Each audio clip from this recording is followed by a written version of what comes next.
Hello students of class 8 science का आज first chapter पढ़ने हम लोग जा रहे हैं जिसका नाम है crop production and management.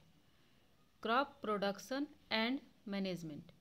Okay, इसका मतलब क्या हुआ? क्रॉप का प्रोडक्शन। क्रॉप किसे कहते हैं? क्रॉप उसे बोलते हैं जो कि जब when plants of same kind are grown on the large scale is at one place is called crop। यानी कि बहुत सारे प्लांट्स को, एक ही तरह के बहुत सारे प्लांट्स को जब हम एक जगह पे उगाते हैं ऑन ए लार्ज स्केल, इसे हम क्रॉप बोलते हैं। क्रॉप डिफरेंट टाइप्स के होते हैं। आप लोग जानते हैं कि हम लोग सीरियल्स देखते हैं, पल्सेस देखते हैं, वेजिटेबल्स देखते हैं, फ्रूट्स देखते हैं। तो ये different types of several types of crop हैं। लेकिन मेनली क्रॉप्स को हम दो पार्ट में, दो टाइप्स में बांटते हैं। किस आधार पे? अपने क्लाइमेट के आधार पे।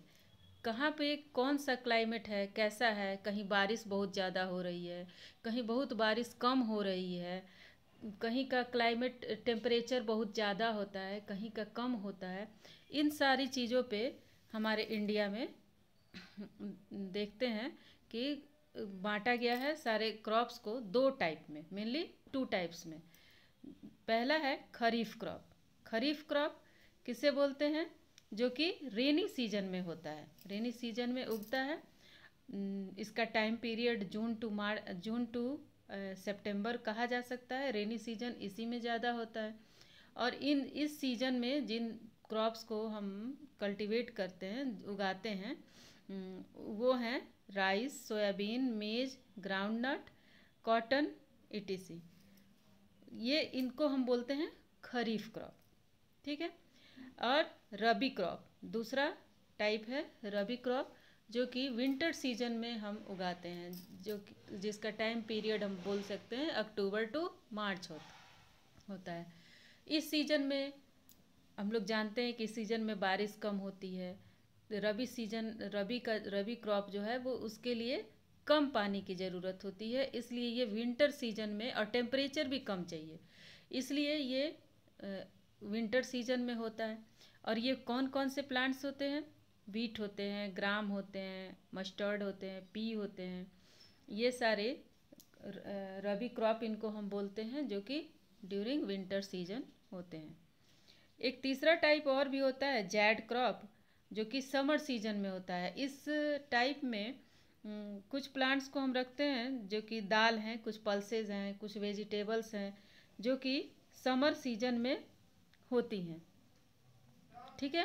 तो ये तीन टाइप ऑफ क्रॉप हो गए, kharif crop, rabi crop and zaid crops. ठीक है। इसके बाद हम जानते हैं कि इन क्रॉप्स को लगाने के लिए फार्मर्स क्या करते हैं, किस साइंस में ये आता है, क्रॉप का फॉर्मेशन एंड क्रॉप का प्रोडक्शन एंड उसका मैनेजमेंट। ठीक है। तो ये आता है एग्रीकल्चर सेक्टर में, जिसको एग्रीकल्चर हम किसे बोलेंगे? ऐसे हम लोग जानते हैं एग्रीकल्चर मीन्स होता है खेती करना, लेमैन की लैंग्वेज में। ठीक है।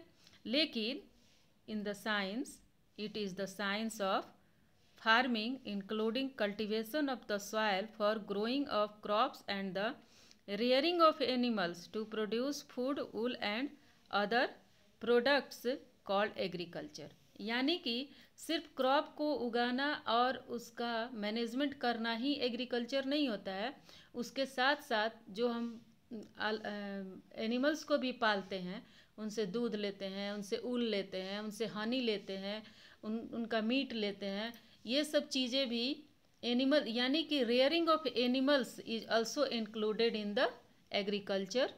सो agriculture is the science of farming including cultivation of the soil for growing of crops and the rearing of animals to provide food, wool and other products is called agriculture।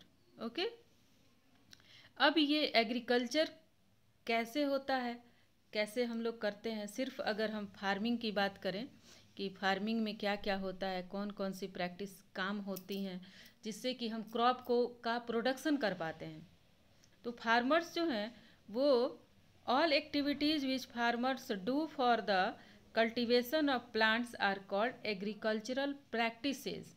उनको हम agriculture practices बोलते हैं। जो काम farmers करते हैं अपने crop को उगाने से लेकर के उसकी स्टोरेज तक, जितनी प्रोसेसेस को से वो गुजरते हैं उनको हम एग्रीकल्चर प्रैक्टिसेस कहते हैं।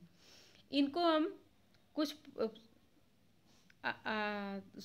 7 स्टेप्स में बता सकते हैं, जिसमें पहला है preparation of soil, sowing, adding manure and fertilisers, irrigation, protecting from weeds, harvesting and storage. ये 7 स्टेप्स हैं जिनमें कि फार्मर्स एग्रीकल्चर प्रैक्टिसेस करते हैं।